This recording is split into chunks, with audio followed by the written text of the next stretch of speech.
Hello students, welcome to my channel. Today I will explain the chapter The Snake and the Mirror, written by Boykam Muhammad Basir. But later on it was translated into English by V. Abdullah. But before that, if you are new in this channel, please subscribe it. Let's start the story. What happens here, let's see. It's a funny, humorous story. The doctor started it. He had a few people in his chamber and he asked them, "Did ever a snake, full-blooded cobra, coil any of your parts of your body?" All the people became silent. It was really dangerous. The doctor started it. It was at the beginning of his practice. He had a small rented room. The room was not electrified. It had a slanting tiled roof. And what happens?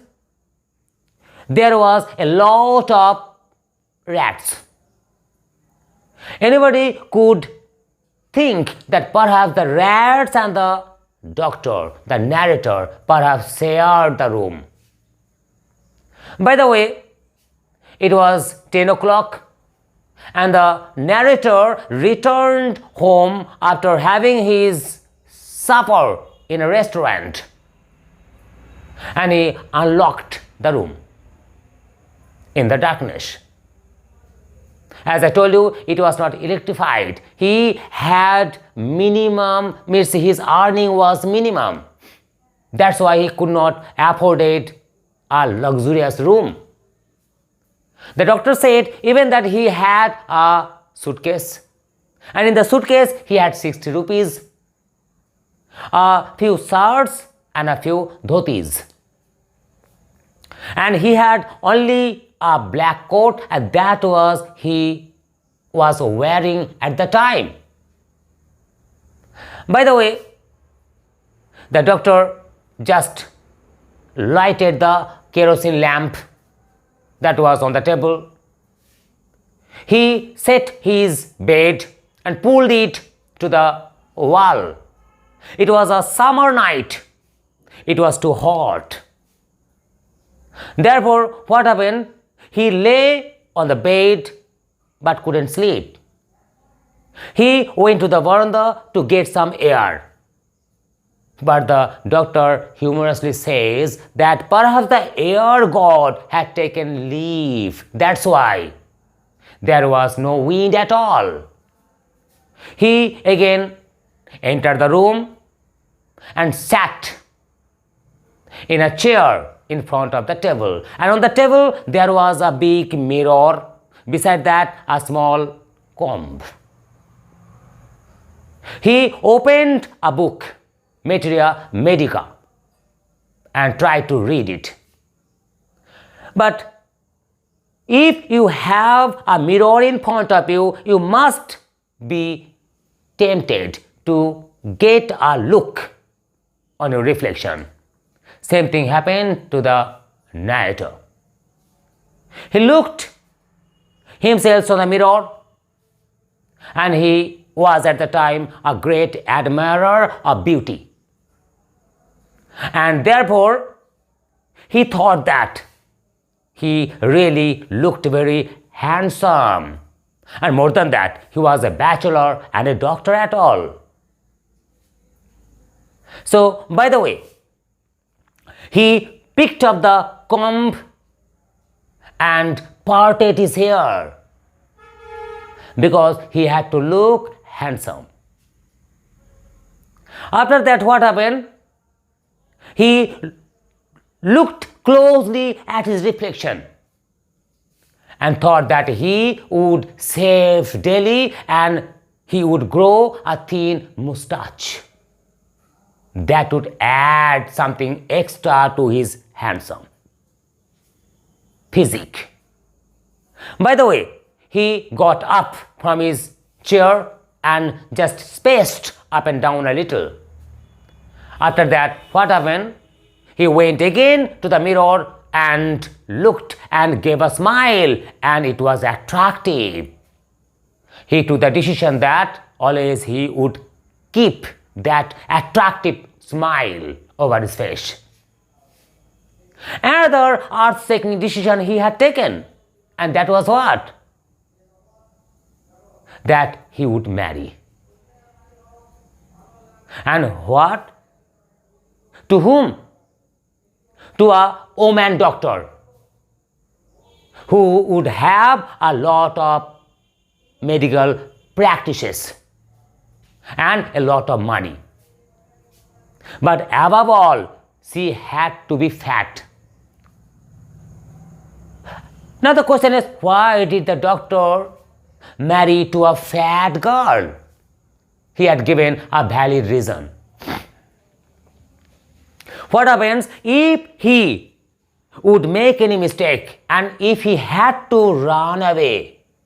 Then, because of his wife's fatness, bulky figure, she could not chase after him and catch him. Therefore, this way he could save himself. By the way, at the time, the sound of the same sound, familiar sound of the rat, he heard. But gradually, little later, the sound stopped. And what happened? A dull thud, sound of a rubber tube fallen from above, the narrator heard. And no sooner had he turned his face to look at that sound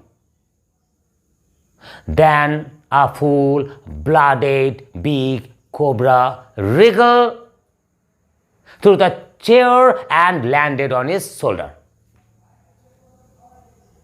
Now imagine, the narrator didn't have time to ask for help. He could not tremble. He could not move. Gradually, the snake slithered to his left arm and spread its hood, and the hood was just 3 or 4 inches away from his face. The narrator now cursed himself. Perhaps he was praising himself. That's why the God didn't like it, and God had sent the snake to punish him. Now the doctor, though he became a statue of granite, but his mind was active. He was thinking that if the snake struck him, then what medicine he would take. And more than that, he did not have any medicine. He thought himself a dull and stupid fellow, stupid man. Now, perhaps the God appreciated that the doctor was a stupid fellow. The snake gradually moved to his lap and went to the table in front of the mirror and turned his face to the mirror and started perhaps admiring its beauty. The doctor had questions whether the snake was a woman. And she had to do a lot of eye shadowing or other makeup as a girl does. But the narrator could never know it. By the way, he, with the same way, just holding his breath, came out of the room, went to the open yard and ran as fast as he could. And he reached his friend and took fresh shower, changed his dresses, and next day morning at 8:30 around, with his friend and with a with one or two men, he went to the room just to carry all the luggage he had there. But when he reached there, he found that he had not to carry a lot, because a thief entered last night and carried most of the things, except that dirty vest. The narrator thought that perhaps the thief had the sense of cleanliness. But the narrator thought that the thief was a rascal. He could have taken it and washed it with a soap, and he could have used it, but he didn't take it. And it was an insult to the narrator. One of the people who were there just listening to the story asked the narrator, "Did you marry a fat girl?" The narrator told, "No. The God willed otherwise. He married a thin girl with the ability of a sprinter, means she could run faster." Another person asked him, "Did you meet the snake the next day when you had gone to carry your luggage?" The doctor said he could have never met since then. So this is the whole story. A funny an incident that took place in the life of the narrator. So that's all of the story. I think you understood it. Okay, thank you. Thanks for watching. Please subscribe the channel.